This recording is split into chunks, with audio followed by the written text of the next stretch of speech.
One deminer can save thousands of lives. I train in Kosovo.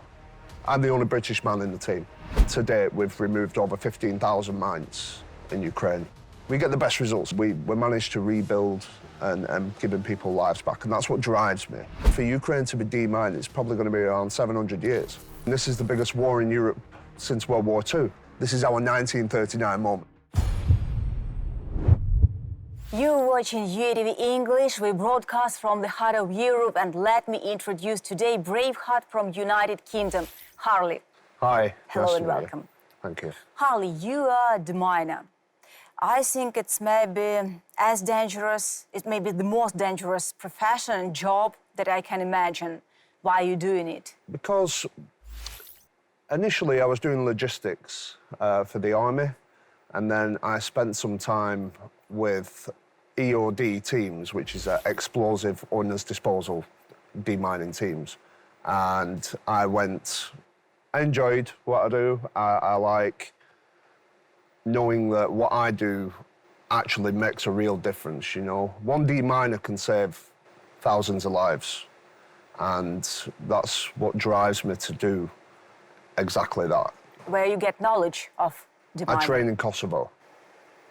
Yeah. So obviously there's a lot of mines in Kosovo, and there's a school there where you can learn how to demine. It's a demining EOD school, and I went there and did my training and then came back to Ukraine.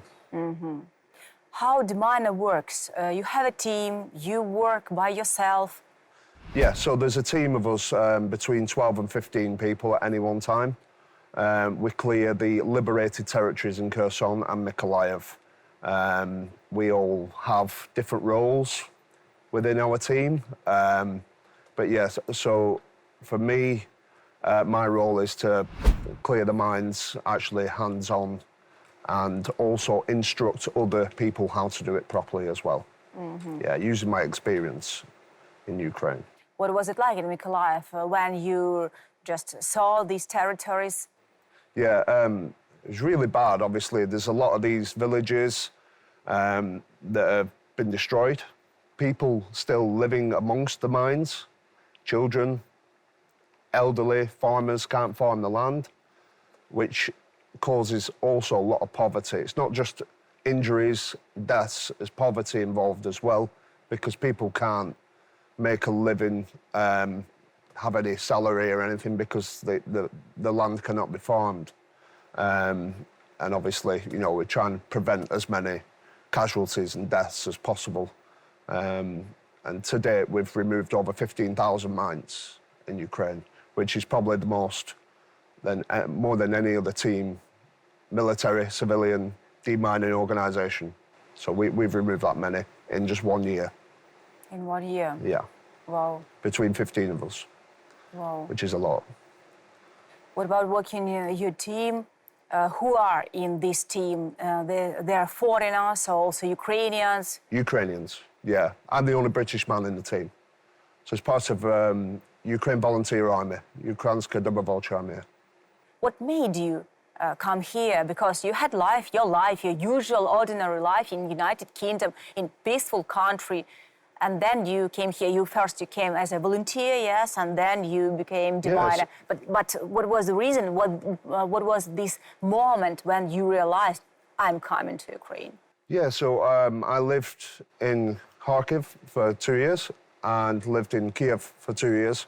Now, so I've been in Ukraine since 2019, but obviously when the war started, I was actually back in England for 5 days, just visiting, and I watched the news and the helicopters going over Hostomel Airport, and I had to come back. So I got in my van and I drove back to Ukraine as a volunteer initially, and then I got involved with ZSU, volunteer logistics for the 23rd Brigade. Yeah, and all from there, really. I mean, you know, Ukraine is my home just as much as the United Kingdom's my home. So for me, it was a no-brainer, really. I had to be here, you know, to do what I can, basically, you know. You know, when foreigners come to Ukraine and protect our country, it's something something wow, because I realize why, I understand why we Ukrainians protect our country. But you can go any moment and just be in peaceful country and that's all. But you're still here and you are not alone. There are foreigners from Great Britain, from United Kingdom, from other countries who come here and protect. And you know, usually these people, I would just like to hear your opinion. These people, when they come here, they say, I'm protecting here, yes, Ukrainians, but also I'm protecting my country, being here and fighting against Russian invasion. What do you think about this? Yeah, I agree. I mean, this is the biggest war in Europe since World War II. And I feel like this is our generation's 1939 moment. You understand? So for me, Ukraine's my home, just as much as it is your home. And yeah, you know, I think it's a moral obligation for people, you know, that we to protect, and we don't go back in time to how it was back in 1939, you know, because we've got dictatorship destroying innocent lives again in Europe, and we said we'd never allow that to happen again, but it's happening again, and unfortunately, you know, Ukraine isn't getting enough support worldwide to deal with this situation. So for us, you know, we do what we can, and we can be proud of that. And even people at home who aren't fighting in Ukraine, there's people across the world who support the fighters, support Ukraine. You know, it's their way of, you know, trying to deal with this situation. It's their 1939 moment as well. You know, fighting wars isn't just firing guns. Sometimes it's donating, it's keeping Ukraine in the news, reporting what's going on, you know, and trying to end this genocide. Yeah. Absolute genocide. But speaking about United Kingdom, Ukraine feels this support from the very beginning from United Kingdom. You now being here in Ukraine and fighting against Russian aggression, do you feel support of your country? Do you feel support of your relatives, friends? Yeah, absolutely. Yeah, my relatives understand why I do what I do, even though it's difficult for them. You know, we've lost friends in Ukraine, and obviously they worry because it is probably the most dangerous job in Ukraine, apart from being sat in a trench. But yeah, I feel like the support from the United Kingdom is good. It's been solid from the start, but it could be better, in my opinion. It could be better. So for us to end this war, there has to be more support collectively by all the other countries. By the way, what kind of support? Maybe from certain countries, maybe it's military diplomacy. What kind of support Ukraine needs now, in your opinion? More weapons. I feel like there's not enough weapons coming to Ukraine. As a volunteer in probably the poorest army in Ukraine, in Uda, we see and deal with the lack of support. You know, a lot of our support actually comes through me and the internet and things like that. So for Ukraine to capitalize, they need more weapons, and they need permission to strike targets in Russia. They need them permissions to use the long-range weapons in Russia. Absolutely. And you mentioned losing friends. Have you lost someone from your team? Not my team, but I lost my best friend. In May, yeah. What was he doing? He was a deminer. Deminer. Yeah, he was in Chasivyar. We trained together. Everything we did together. But he moved some barbed wire, which was attached with a tripwire to a landmine, Aussie M72, and he moved the barbed wire. It was a booby trap, and the Aussie M jumped out the ground, exploded his face. How you live after these moments, how you make yourself to go on, because it's really hard. It's very difficult, and I didn't deal with it very well, because he was in Ukraine because of me, technically. You know, he was here for me, and yeah, I didn't deal with it well. So I'm having to now collect his medal and send his belongings back to his mum, I had to explain to his mum how he died. And I feel like he should have known about that booby trap. That is a common booby trap used by Russia. But he didn't know, and I don't know why, or the circumstances why he moved that barbed wire with his hands, but he did, and ultimately it cost him his life. But he was the best soldier I've ever met. He donated all his salary from the army back into the army. I've never met anybody who's done that before. He's a foreigner, Australian lad, and really remarkable guy. So it's my job now just to make sure that he's not forgotten about. These heroes won't be forgotten. We're really thankful to these heroes.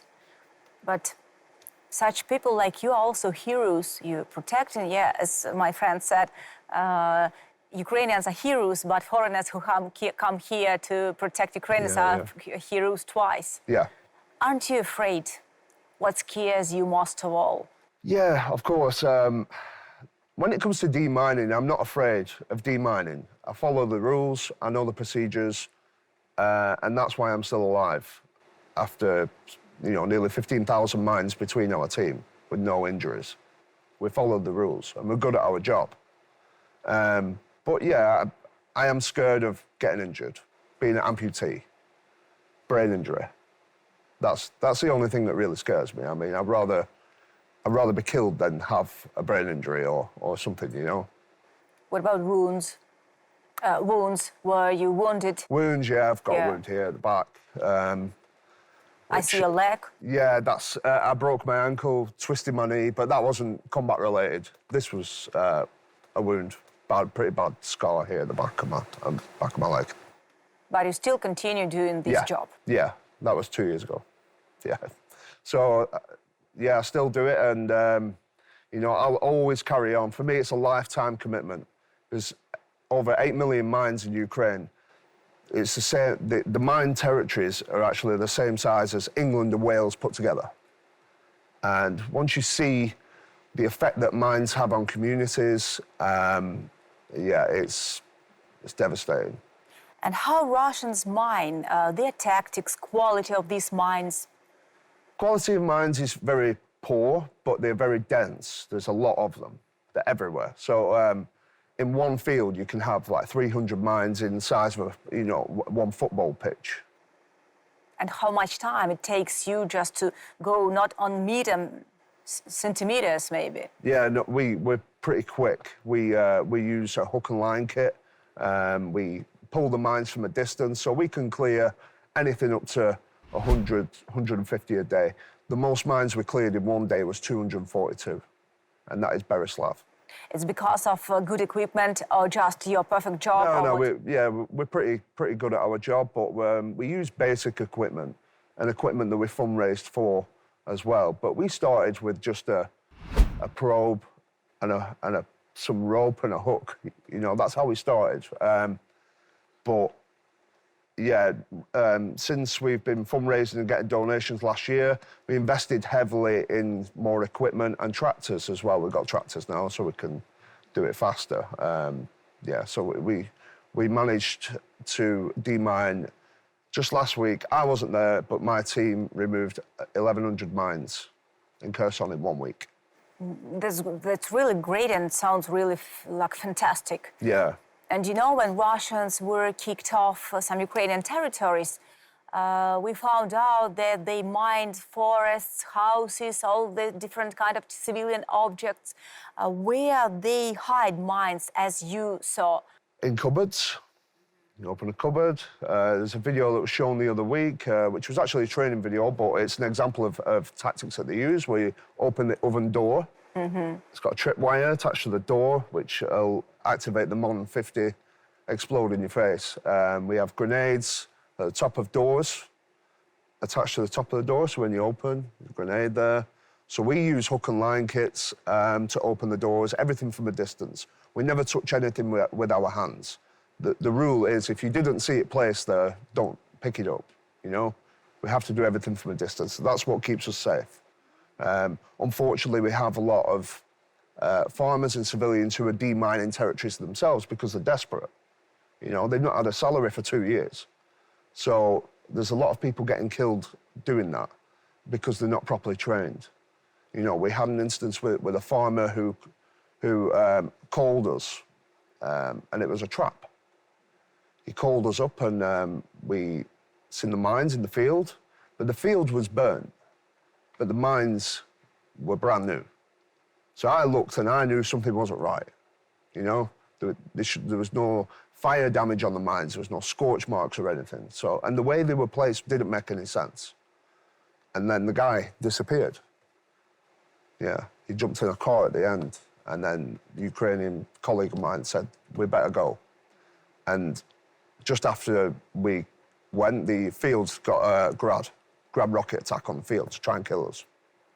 So we have to deal with that as well. It's a dangerous situation, especially in Kherson, because there's a lot of collaborators in Kherson and people who are maybe, you know, sympathetic towards Russia, but there's also people who are poor, who will sell you out, you know, because Russia's offering money, especially for a Westerner like me. You know, I'm driving a British registered vehicle through Kherson, and, you know, not everybody's your friend, so you've got to be mindful of that. That's the biggest danger of our job, is sometimes there's people who are not on our side, unfortunately. Danger not only from mines, yes, but also from people and collaborators. And speaking about mines, what are the most dangerous for you? The most dangerous, I'd say the Aussie M72, which is the one that jumps out the ground, which is the one that killed my friend. For me, that one and the POM-3. The POM-3, basically, if you walk near it, it's got a seismic detector, so you just have to go near it. You know, it senses the steps. It shoots a charge in the air and shrapnel. And I think the Ukrainians call it a spider. Yeah, it's the nickname for the mine, but it's the most feared mine out there, and Russia uses a lot of them, you know, because they're fired from a rocket, and then they rain down everywhere, and then they just sit on the back, seismic sensor in the ground, and then they shoot a lot of shrapnel around, and like I said, you don't have to be near it, you've just got to be close by, just walking, especially if you're a bigger guy, you know. They cause a lot of casualties out there, blindness as well, because they shoot razor-sharp pieces of shrapnel, you know, in a 360 radius.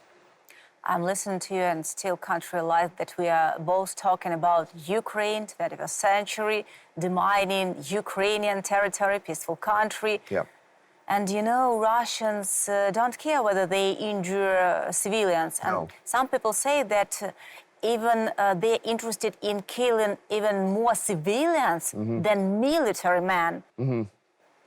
Do you agree with this or not? Yeah, I agree, especially in Kherson, because, you know, there's a threat of FPV drones coming from the other side of the river, flying into civilians, children, people just going about their day-to-day business. You know, they're not bothered who they target anymore. You know, it's not about military, it's about causing terror and destruction wherever they go. And they want people to go. They don't want people in these areas because I believe that Russia's scared of insurgency. You know, like what happened in Kherson. When they take Kherson, a lot of Ukrainian partisans rose against the Russians and, you know, eventually they lost the city. But I think that Russia, the reason why they destroy everything in the path is because they don't want insurgency problems after occupation. You know? What's the goal of Russia? Just to kill the whole Ukrainian, and that's all? And have this empty territory, that's all? Yeah, and just move their own people in. And go on to other countries in Europe? Well, we see it in Mariupol, you know, the Russians are now buying property in Mariupol that doesn't belong to them. You know, that's the goal, is take the territory and move their own people in and expand. And what about hiding mines in toys? Because Russians realize that... Well, we have teddy bear, Cheburashka, with a mine grenade in the back. You know, we see that, because Cheburashka is obviously a statement from Soviet cartoon days. Yeah. So Ukrainians may pick it up, may kick it, and they know that. So they'll booby-trap Cheburashka teddies, especially, you know, children and stuff. But they realize that adults, I think that the majority will be kids, which will pick up this toy. So they understand, they mine the toy, and they realize that the child would be killed. Yeah, well, they don't care about that. I mean, we've seen in Bashtanka, the 14-year-old child died from mines, you know. I think it was 2 children, one of them died, you know, and that was just a booby trap, you know, that was left behind to target children. What's in the head of these creatures? It's crazy. While here people, Ukrainians, people from Great Britain, United Kingdom, I mean foreigners who come here to protect, you guys protect animals. You save animals, and Yeah. at that very moment, Russian soldiers mine toys to kill the child. I know. I think where they come from, obviously life's cheap. They don't really care. They don't know if they've killed a child. They'll just leave it. So for them, it's just, you know, these aren't people, and majority of Russian soldiers come from different areas away from Moscow where life's cheap, poor, nobody really cares. And they're now coming into Europe and very jealous, envious of Ukrainians. You know, they walk into Ukrainian houses, see washing machines and things that they don't have back home, you know, and that angers them for some strange reason, you know. But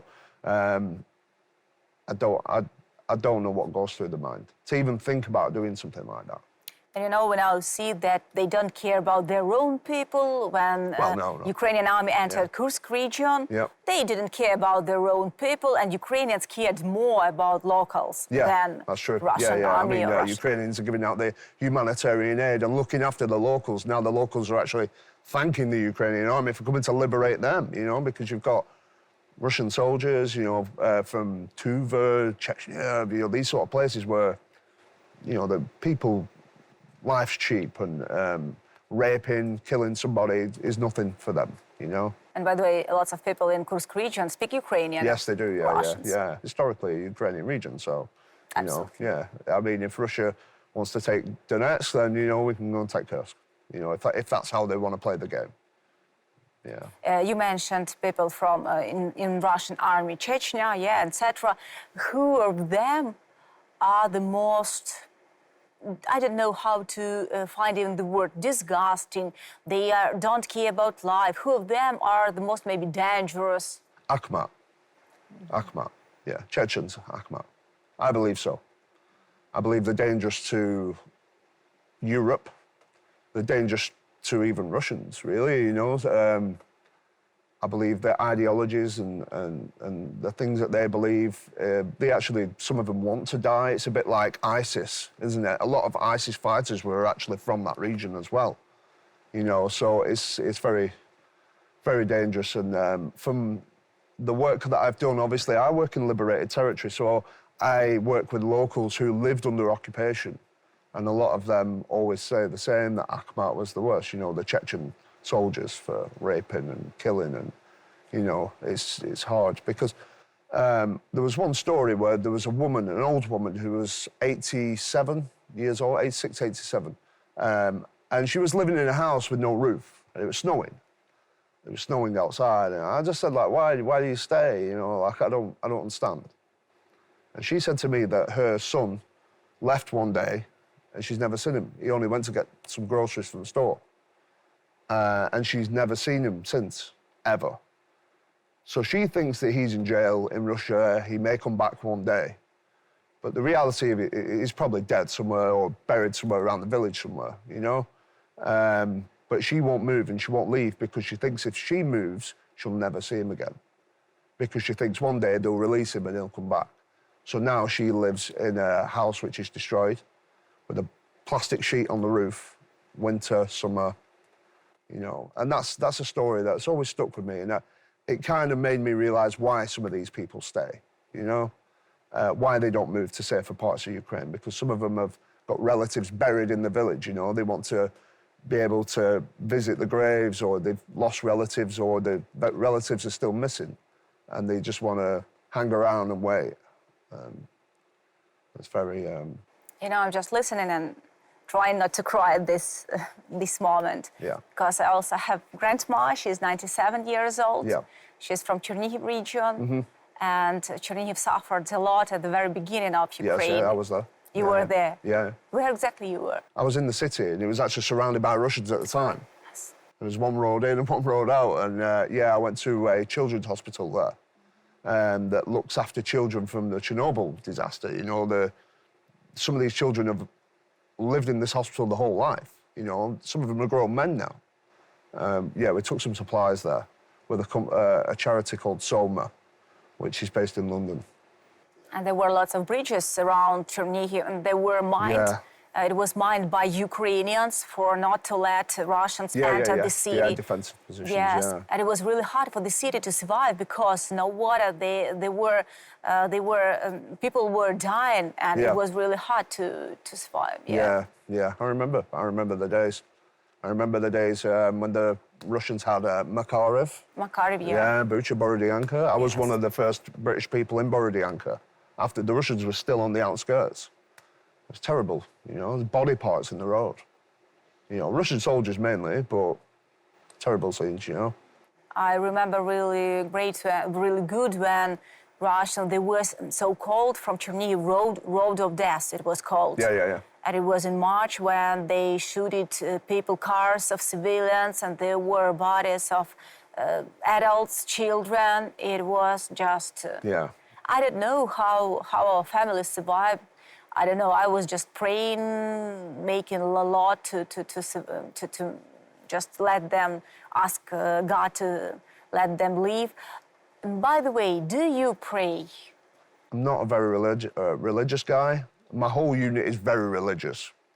My unit is Ukraine Volunteer Army. It's very religious army anyway. Dmitry Yarosh is a religious man. Brachuk, my commander, he's a religious man. But for me, I don't know.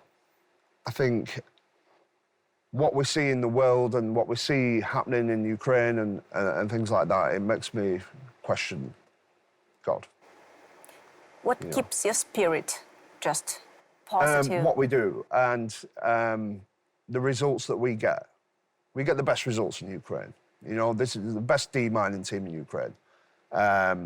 We've had no fatalities, no injuries, some very close calls, but yeah, I believe in what we do, and I believe that we're doing a good thing. And the results speak for themselves. There's some places in Kherson now where people have got, you know, their lives back. They're rebuilding their lives. I mean, 2 weeks ago, the first crops in Bilaherka for watermelons for 2 years. And that's down to the work that we did, you know. If we wasn't there, they'd still be waiting years for demining organisations to come and clear the mines, you know. But, you know, we managed to rebuild and giving people lives back. And that's what drives me, you know, knowing that we're making a real difference. Each mine removed is potentially a life saved, you know? Yes. 15,000 mines is a lot. It's a hell of a lot of mines. And I can't even... I'd love to know how many lives we would have saved, you know? We'll never know that number, obviously, you know, but it'd be nice to know that. Yeah, absolutely, definitely. You know, the biggest problem, I think, for Ukraine to demine all the territory after the end of the war. And really, now it's a big problem. Yeah, I don't think it'll be finished in our lifetime. You know, it's going to go on for a long, long time. And, you know, I think that we could be doing more to tackle the landmine crisis. I believe that Ukraine should allow volunteer foreign brigade to demine. I know many deminers across the world who would love to work in Ukraine and volunteer, but unfortunately, it's not that easy of a process. The rules and laws around demining are quite complex, and it's difficult, really. But I hope that Ukraine can relax the laws and allow, you know, organisations and qualified, because we are qualified people to do it. So people need to remember that we are a volunteer formation. There's no salary. You know, we're not part of the army as contract soldiers. You know, we're completely voluntary. Our demining team runs on around £1,200 a month. That is nothing, you know. For 12, 15 people, that's house, rent, diesel, everything. You know, and the amount of mines that we've removed on that budget, nobody can match that. You know, any demining organisation, international one, that would cost millions of pounds to remove 15,000 mines, you know.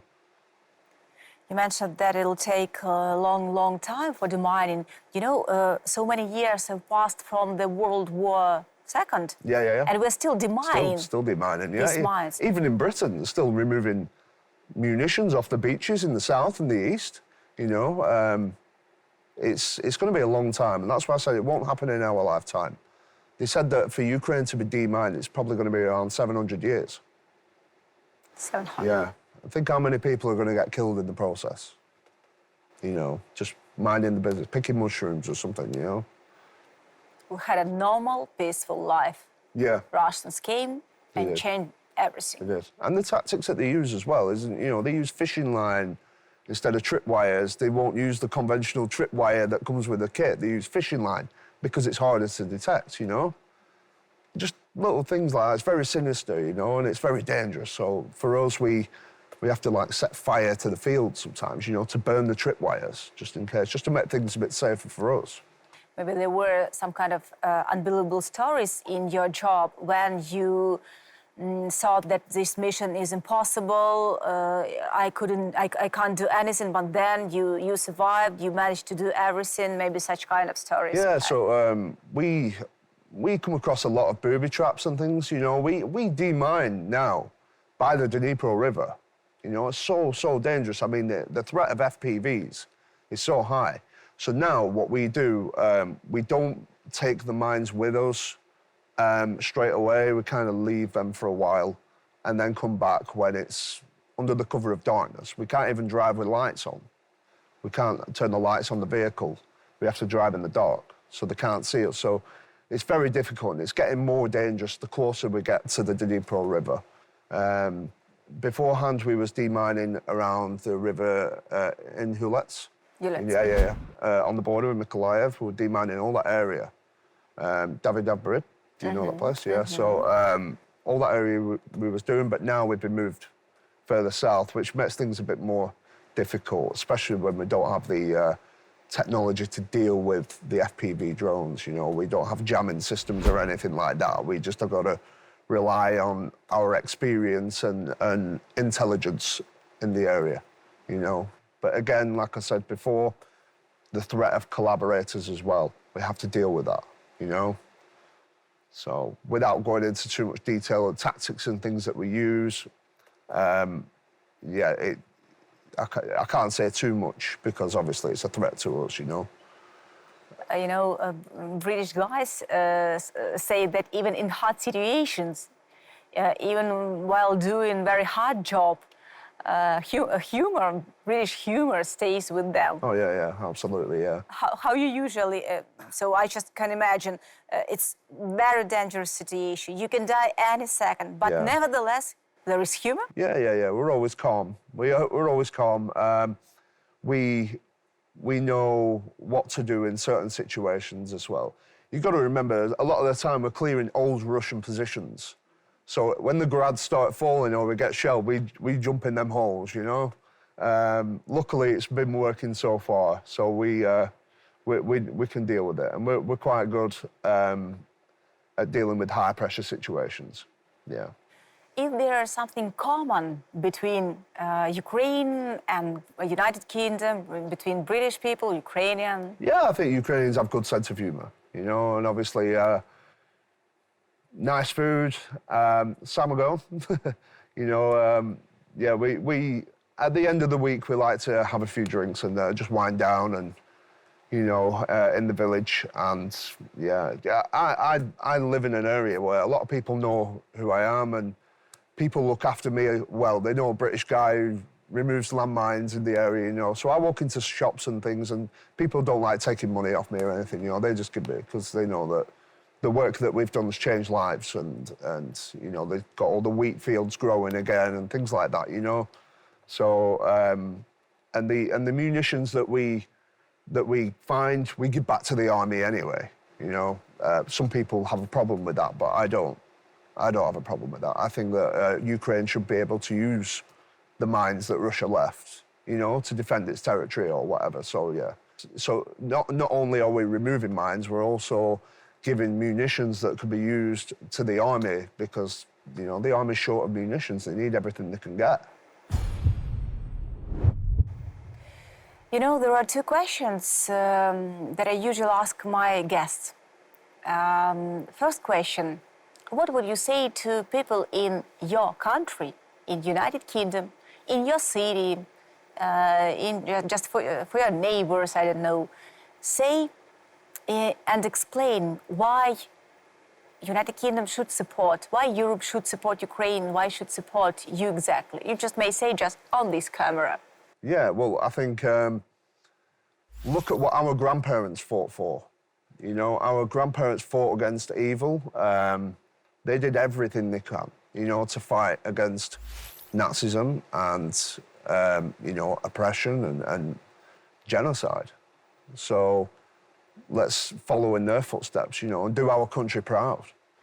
You know, keep supporting Ukraine and, you know, just remember that, like I said before, this is our 1939 moment. You know, you have an opportunity in your life to make a difference and do something for somebody, you know, and we can do that. And we've got to keep doing that and keep being good people. And one more question left. What are you going to do after the victory, after the Ukrainian victory? Celebrate, but I'll still be demining because, the war on landmines is going to keep going, you know, well after this war is finished. They say that for every 1 day of war, there's 1 month of demining for every 1 day of war. So my job's not going to be over anytime soon. Thank you for doing this job. No problem. You're a real hero for Ukrainians, for us. Thank you for fighting against Russian aggression and protecting Ukraine. Yeah, thank you. Thanks a lot. It was UATV English. Brave hearts. See you.